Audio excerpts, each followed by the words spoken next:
Hello mọi người, hôm nay Diễm chia sẻ cách nấu bún bò Huế nha. Bún bò Huế là một trong những món bún mà Diễm rất là thích. Tại vì khi mà mình ăn chung thì mình có thể ăn chung với chả ha, mình có thể ăn chung với thịt heo, với thịt bò. Và cái nước lèo của nó thì lúc nào cũng rất là đậm đà. Thì cách nấu đơn giản không có khó. Mời mọi người cùng vô bếp nấu món bún bò Huế với Diễm nha. Đầu tiên mình đi nấu cái nước hầm xương nha. Thì ở đây Diễm có 1 kg xương ống bò. Xương ống bò mình mua về mình rửa cho sạch, xong mình ngâm trong nước lạnh khoảng từ 1 tới 2 tiếng cho nó sạch đó. Thì mình nấu cái nước nó trong. Diễm cho vô cái nồi áp suất Diễm nấu ha. Ở đây Diễm có 2 cái củ hành tây nè. Tiếp theo là 6 nhánh sả. Và khoảng 50g gừng mình gọt vỏ nha. Và Diễm đây Diễm có nguyên một cái củ tỏi to thì Diễm cắt làm đôi, mình để cái vỏ luôn cũng được, không sao ha. Diễm cho vô đây 2,2 lít nước thì nó vừa đủ với cái lượng nước tối đa trong cái nồi nó cho phép đó. Diễm nấu bằng nồi áp suất ha, thì mình bắt chế độ nấu súp rồi để là nấu nhỏ nhất nha, khoảng 30 phút là mình được cái nồi nước súp rất là ngọt và cái nước nó trong nữa. Thì bún bò Huế mình thích cho thịt gì thì mình cho ha. Diễm có một cái chân giò heo nè, và ở đây là thịt bắp bò, mình cho thịt nạm bò cũng được tùy mình thích, hoặc là mình cho móng heo, mình cho sườn cũng được luôn.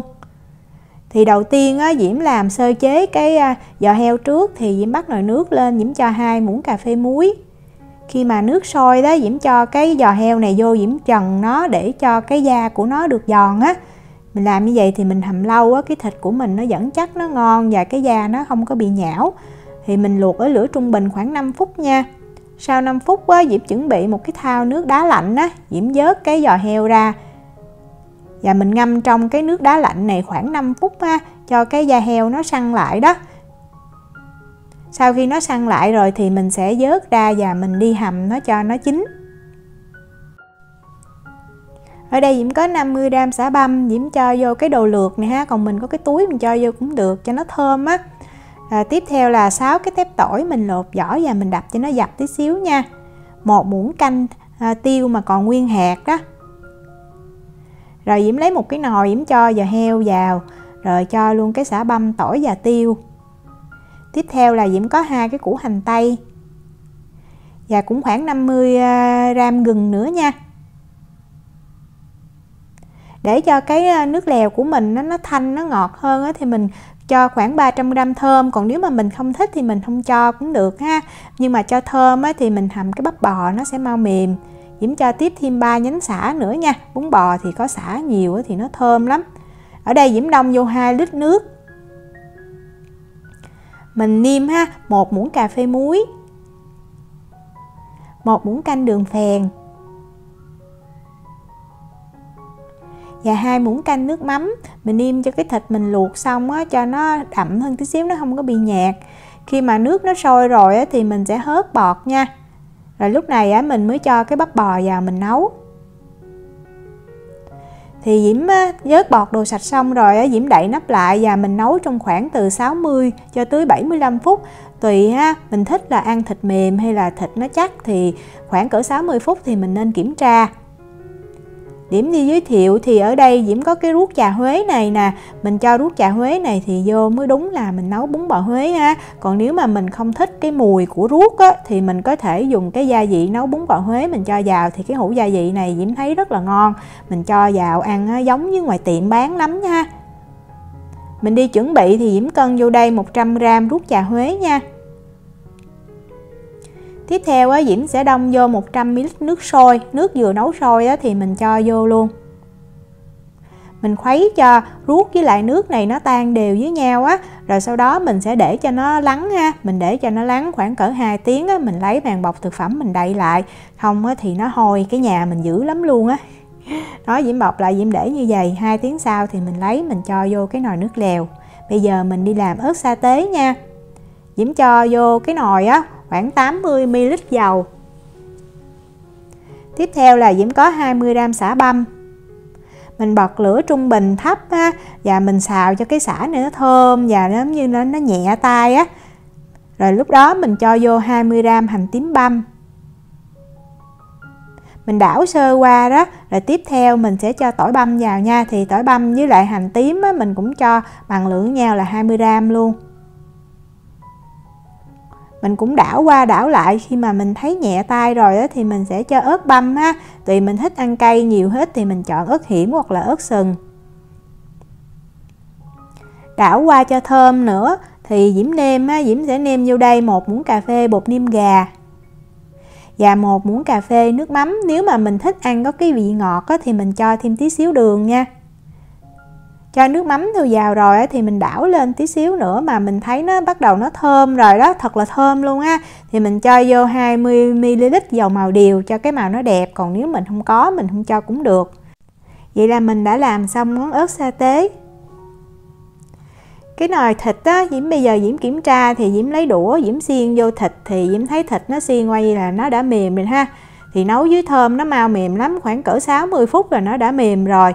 Tùy cái cục thịt mình to hay nhỏ ha. Còn giò heo á, mình kiểm tra bằng cách mình xiên vô, mình thấy cái không còn cái nước màu hồng đó là nó chín. Diễm cho cái nước súp hầm xương vào chung cái nồi hầm thịt luôn nha.